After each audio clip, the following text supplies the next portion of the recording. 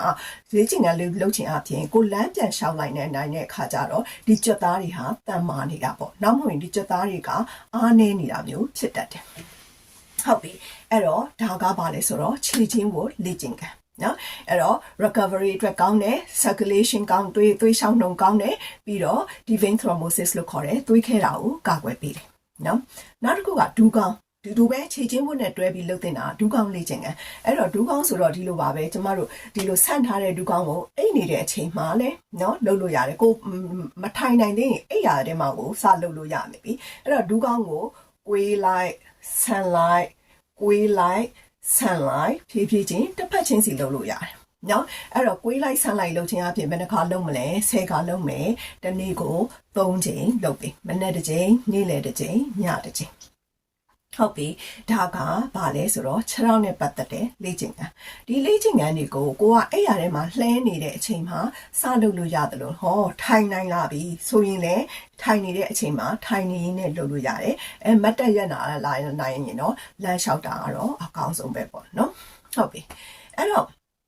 လမ်းလျှောက်တယ်ဆိုတာကဘယ်လိုလမ်းလျှောက်နိုင်လာပြီဆိုရင်ကိုစားချင်းလျှောက်တဲ့ခါမှာကိုယ့်ရဲ့ကတိနားမှာကိုယ့်ရဲ့အခန်းထဲမှာရှောက်မယ်အခုကျွန်မပြောတဲ့လေ့ကျင့်ခန်းတွေအကုန်လုံးကအဓိက principle ကပါလေဆိုတော့ကိုတော့အရန်နာသွားအောင်မလုပ်ရဘူးနော်ကိုဆရာမပြောတဲ့အခါ30လုပ်ရမယ်ဆိုပြီးတော့ရအောင်အဲ့လိုမျိုးလုပ်စရာမလိုဘူး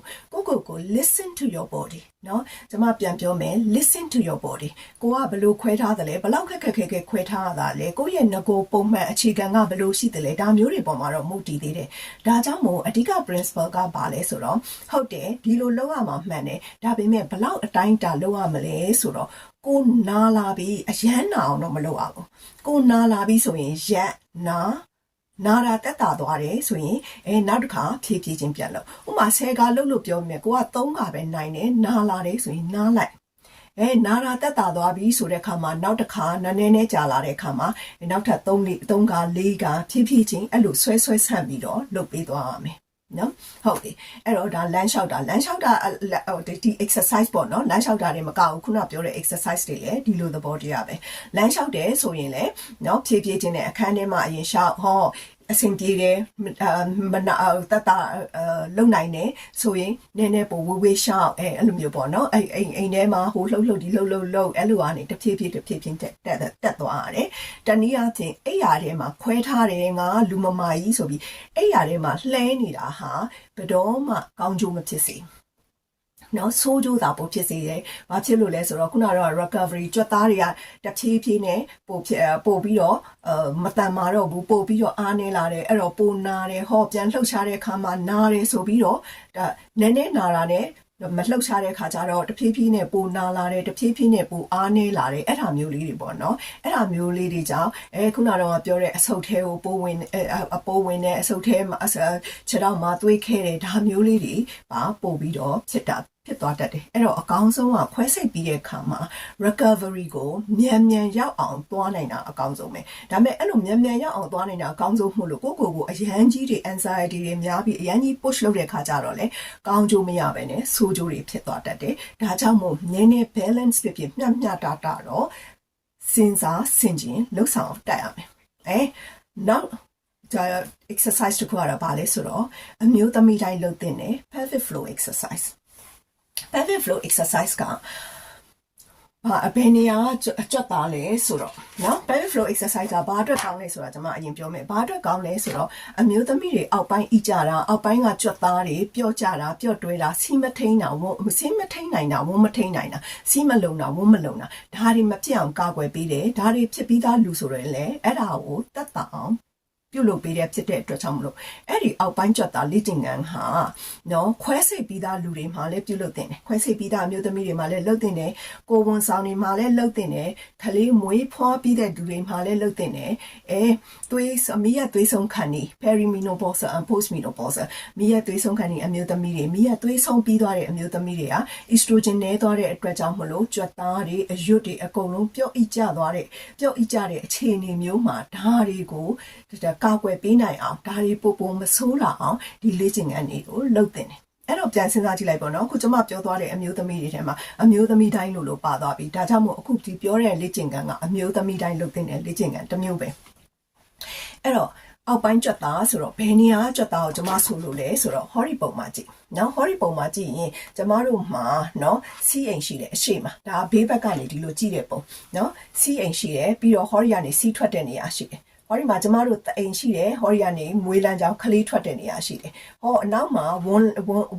လမ်းကြောင်းရှိတယ်အဲ့ဒီကနေဝန်းထွက်တယ်အဲ့တော့ကျမတို့ပြောချင်တဲ့အောက်ပိုင်းကြွက်သားဆိုတာဒီစီးလမ်းကြောင်းနဲ့ဝန်းလမ်းကြောင်းနဲ့ဒီပတ်ပတ်လေအောက်နားလေးမှာရှိတဲ့ကြွက်သားတွေကို pelvic floor muscle လို့ခေါ်တယ်အဲ့ဒီ pelvic floor exercise အရေးကြီးတယ်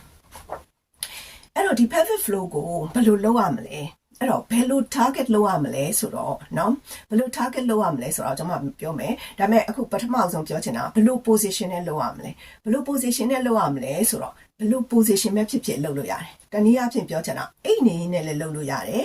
ထိုင်နေရင်းနဲ့လည်းလုပ်လို့ရတယ်မတ်တက်ရက်နေရင်းနဲ့လည်းလုပ်လို့ရတယ်အဲ့တော့အဓိကကဘယ် muscle ကို target လုပ်နေတယ်လဲဆိုတာကိုကသိဖို့လိုတယ်เนาะအဲ့တော့ဘယ်မှာဆိုတော့အခုကျွန်မပြောလိုက်ပြီဒါကိုအခုဘေးလိုက်ပုံကိုเนาะအဲ့တော့ဒီအောက်က muscle တွေလို့ကျွန်မပြောတော့အဲ့ဒီဟာကိုအောက်ကနေပင့်ကြည့်ရင်ဘယ်လိုမြင်ရမလဲဆိုတော့เนาะဒီလိုပုံမျိုးเนาะအဲ့တော့ဒီလိုပုံမျိုးဆိုတော့အမျိုးသမီးတယောက်မှာဒါက bite ဒါအမျိုးသမီးအင်္ဂါဒါကအောက်ကနေပြီးတော့ဝန်းထွက်တဲ့နေရာဒါကရှူးထွက်တဲ့နေရာဒါကဝန်းထွက်တဲ့နေရာအဲ့တော့ဒီနားမှာရှိတဲ့ muscle တွေဒီနားမှာရှိတဲ့ muscle တွေကိုကျွန်မတို့က target လုပ်တာနော်အဲ့တော့အဲ့ဒီ muscle တွေကိုဘယ်လိုလုပ်သိမလဲဆိုတော့ဘာနဲ့သွားတူလဲဆိုတော့ကိုရှူးအရန်ပေါက်ချင်တယ်မှတ်လားရှူးအရန်ပေါက်ချင်တဲ့အခါမှာ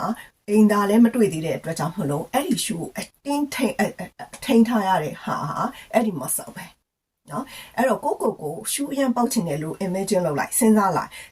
ပြီးတော့အဲ့ဒီရှူးကိုထိန်ကြည့်အဲ့ဒါဟာအဲ့ဒီ muscle တွေကိုကျုံထားတာပဲအဲ့ဒီကြွက်သားတွေကိုကျုံထားတာပဲအဲ့တော့အဲ့ဒီကြွက်သားတွေကိုကျမတို့ကကျုံလိုက်ဆန့်လိုက်လုပ်ပေးတာဟာ pelvic floor muscle exercise ပဲအဲ့တော့ဆရာမရဲ့အဲ့လိုကျမက imagine စိတ်ကူးလို့မရဘူးအဲ့ဒါဆိုရင်ဘယ်လိုလုပ်ကြည့်လို့ရလဲဆိုတော့ရှူးပေါက်တဲ့အခါမှာရှူးကိုအဆုံးထိမသွားနဲ့နော်အဆုံးထိမသွားနဲ့ရှူးလေးနည်းနည်းပေါက်လိုက်ပြန်ထိန်းလိုက်နည်းနည်းပေါက်လိုက်ပြန်ထိန်းလိုက်လုပ်ကြည့်အဲ့ဒါအဲ့ဒီကြွက်သားပဲဒါပေမဲ့အဲ့ဒီလိုကျမကပြောလို့အဲ့ဒီရှူးပေါက်တဲ့အချိန်မှာပဲသွားပြီးအဲ့လေ့ကျင့်ခန်းကိုလုပ်လို့မရဘူးဘာလို့လဲဆိုတော့ဒါကဒီဘဲကြွက်သားလဲဆိုတာကိုမသိသေးခင်သိသွားအောင်လို့ကျမကပြောပြတာဒါမဲ့အဲ့ဒီရှူးပေါက်တဲ့အချိန်မှာသွားထိန်းနေတာကအရန်ခဏအမြဲလုပ်နေဘာဖြစ်တတ်လဲဆိုတော့စီးပိုးဝင်မှု chance ပိုများတယ်အဲ့တော့ကိုကပထမအဆုံးဒီကြွက်သားဟာဘယ်နေရာကြွက်သားလဲဘယ်လိုကျုံဆန်းရလဲဆိုတာကိုနားမလည်ခင်သာအဲ့ဒီဟာကိုရှူးပေါက်တဲ့အချိန်မှာလုပ်ကြည့်ကိုနားလည်သွားပြီဆိုရင်တော့ရှူးပေါက်တဲ့အချိန်မှာမလုပ်သင့်တော့ဘူးပုံမှန်အချိန်မှာလုပ်လို့ရတယ်အိတ်နေရင်းနဲ့လည်းလှဲအိတ်နေရင်းနဲ့လုပ်လို့ရတယ်အိတ်နေရင်းဆိုတာလှဲအိတ်နေရင်းနဲ့လုပ်လို့ရတယ်ထိုင်နေရင်းနဲ့လည်းလုပ်လို့ရတယ်မတ်တက်ရက်နေရင်းနဲ့လည်းလုပ်လို့ရတယ်အဲ့တော့ပြောရရင်ကို exercise လုပ်နေမှန်းတော့ဘယ်သူမှသိလိုက်ဆရာမလို့ဘူးကိုဟာနဲ့ကိုလုပ်လို့ရတယ်အဲ့တော့ဒီကြွက်သားကိုကျမတို့ကဘယ်လိုလုပ်မလဲဆိုတော့ကျုံလိုက်မယ်နော်ပြန်ဆန့်လိုက်မယ်ဒါ1ပြန်ကျုံမယ်ပြန်ဆန့်မယ်ဒါ2အဲ့တော့လုံနိုင်ရင်တစ်နေ့10ကလုပ်ဒါမနေ့တစ်ချိန်နေ့လယ်တစ်ချိန်ညတစ်ချိန်လုပ်ဒီချက်ပို့လုံနိုင်ရင်အချိန်20လုပ်မနေ့တစ်ချိန်နေ့လယ်တစ်ချိန်ညတစ်ချိန်လုပ်နောက်တစ်ခုကကျုံတဲ့အခါမှာနည်းနည်းပို့ပြီးကြာကျုံမယ်အဲ့တော့သဘောကပထမတော့ကျုံတယ်ဆန့်တယ်1ကျုံတယ်ဆန့်တယ်2နောက်ပိုင်းကျရင်ဘာလုပ်နိုင်လဲဆိုတော့ကျုံတာကို1 2 3ဆိုပြီးတော့3စက္ကန့်လောက်ကျုံထားလိုက်ပြီးတော့မှပြန်ဆက်နောက်တစ်ခါပြန်ကျုံမယ်1 2 3ဆိုပြီး3စက္ကန့်လောက်ကျုံထားပြီးတော့မှပြန်ဆက်အဲ့တော့အဲ့ဒါမျိုးလုပ်လို့ရတယ်မနေ့တစ်ချိန်နေ့လယ်တစ်ခါလုပ်10ချိန်နဲ့မနေ့တစ်ချိန်နေ့လယ်တစ်ချိန်ညနေတစ်ချိန်လုပ်မယ်3စက္ကန့်လောက်ဆန်းလို့ရရင်တစ်ဖြည်းဖြည်းချင်းနဲ့ပို့ပြီးတော့ကြာလေးကျုံကြည့်ဗာလဲ6စက္ကန့်လောက်ကျုံကြည့်နောက်ဆုံး10စက္ကန့်လောက်အထိကျုံနိုင်တယ်ဆိုရင်အဲ့ဒီကြွက်သားဟာတော်အားတန်လာပြီ